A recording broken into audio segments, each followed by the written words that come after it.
We're almost done with the High Tide Dungeon, so let's keep it up.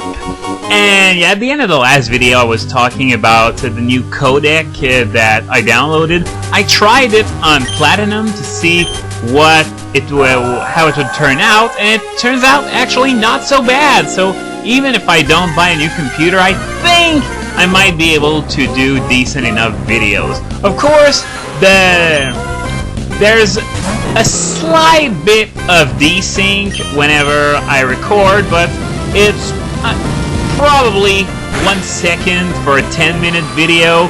And as for the choppiness, well, it's been significantly reduced, so because I messed with the settings a little bit so as to lower the video quality a little bit. If I lower it too much, there's too much desync, like 5 seconds in a 10-minute video. But if I raise them to a certain extent, but not too much, then I get something that doesn't desync as much, and there is very little lag too, so I think I'm still going to buy a new computer nonetheless, because this one I'm using is a dinosaur, let's face it, and it would be a massive improvement in all aspects.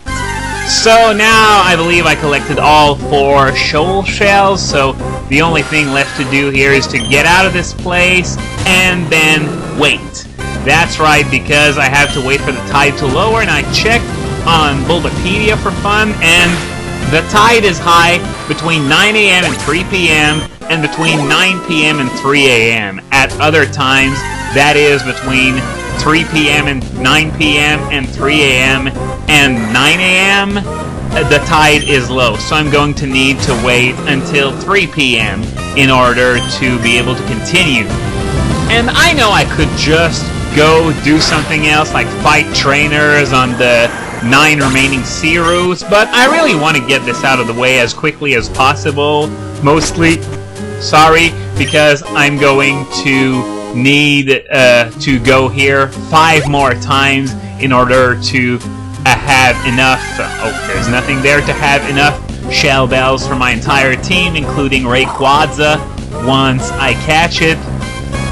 Speaking of which, Rayquaza, I don't know if I've mentioned it before, but it's the one I'm going to be catching with my Master Ball, because my team is going to be horridly under-leveled to be able to withstand its assaults. Whereas, when the time will come to fight Kyogre and Groudon, at least I'm going to have Rayquaza, who's level 70.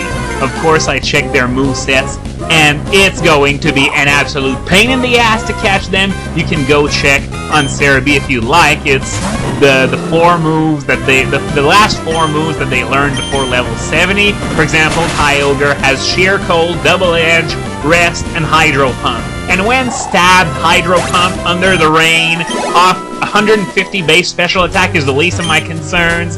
Well, this gives you a pretty good idea. So now we're going to escape this place, and I'll see you at 3 PM for the rest of this place. It's time! We're going to tackle the much more complicated and hectic Low Tide Dungeon. Yeah, no kidding, we only visited 2 rooms in the High Tide Dungeon, but in this one, we got ladders, we got caves inside caves inside caves, and we even got the really, really lowest point of this cave, where we're going to see ice sliding puzzles, my favorites. So this time we're going to hunt some shoal salt. We need 4 of them, as we did with the shoal shells. And I believe I finally talked about everything else that I wanted to talk about, which leaves us with the main course. All the new Pokémon that have been revealed in the last month or so. It's time to take a good look at them and see what their potential can be and how much I like them. And we're going to begin with what is probably going to be the normal flying type you're going to encounter at the beginning of the game. That is Mamepato, the pigeon Pokemon. And I can imagine the translators having some fun self-deprecating themselves with, the idea of, why the hell did we already name one Pokemon Pidgey? But Yeah, its two abilities are Super Luck and a new ability called Pigeon Heart. What Pigeon Heart does, it's essentially a clone of Hyper Cutter, except that it prevents defense drops instead of attack drops. Now, debuffs are already nearly unusable in nature because you can just solve them by switching. The only debuff that's commonly used is Intimidate, which lowers attacks, so that's why Hyper Cutter could see a fair bit of use on Pokemon that get it. But defense debuffs, this is a one-way path. I was about to say a dead end, but it's not really accurate. It's better to just say a one-way path and be done with it.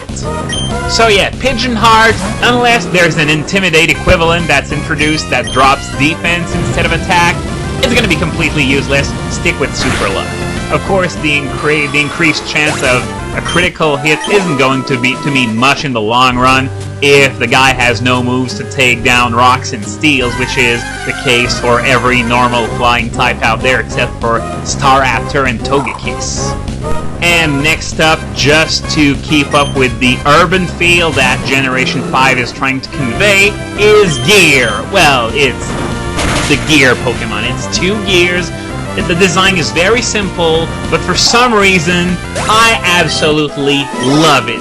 Who says they need to be complicated every time? I love Gear. Like, I want one now. It's not a kind of spontaneous reaction that I get towards main Pokemon. I think when Diamond and Pearl first came out in Japan, the only Pokemon that provoked such a reaction with me were Empoleon and Honchkrow.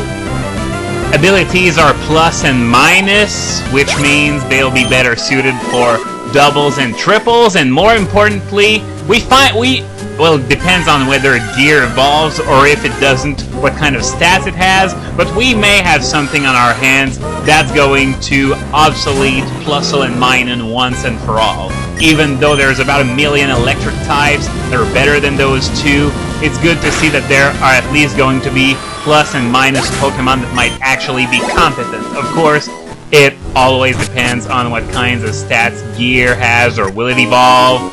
And okay, so we got our first Shoal Salt here, so 3 more to go, and they're spread out a lot more than the Shoal Shells. That's a guarantee, because this part of the dungeon, as I said, is much more massive. And we go from a Pokemon that I really like from one that I really hate. Like when I said that Huntail was the ugliest Pokemon ever, I said this one would give it a run for its money. I'm talking about Munna, the piggy bank Pokemon. Yeah, the one with flower tattoos. A piggy bank with flower tattoos. Really? And a flying piggy bank with flower tattoos on top of that? Now I know it's mono psychic and not psychic flying, but still, it floats. Abilities are the completely useless Forewarn and the slightly less useless Synchronize. It's a rather easy choice, but come on, this is looking to be the train wreck that sinks the failboat if it doesn't evolve into something cool looking. And what's with pigs and psychic powers anyway? We already have Spoink and Drumpig that are psychic types, so why do we need another much uglier pig to take their place? Or fail to take their place if it doesn't turn out that well. Oh, and I forgot to mention, Gear is one of the very rare Mono Steels in the game. The only ones in the first 4 generations are Mawile and Registeel. That's it. Mono Steel is a very rare type, so at least it's going to get an extra boost in population, 50% through Gear alone, and if it evolves into something else, then it's going to be 100%, or maybe even, who knows, 150% if it evolves twice, and the final form remains Mono Steel. And there's also Shimama, the cool-looking electric zebra, which has Lightning Rod and Motor Drive. Of course, give me Motor Drive any day. I wonder if it's going to be able to compete with Electivire. I mean, Electivire is fairly underwhelming after all the hype that it had early on in this generation. It's sort of flopped, it's still overused, but it's still sort of a flop, so I wonder if Shimama or its potential evolution could replace it.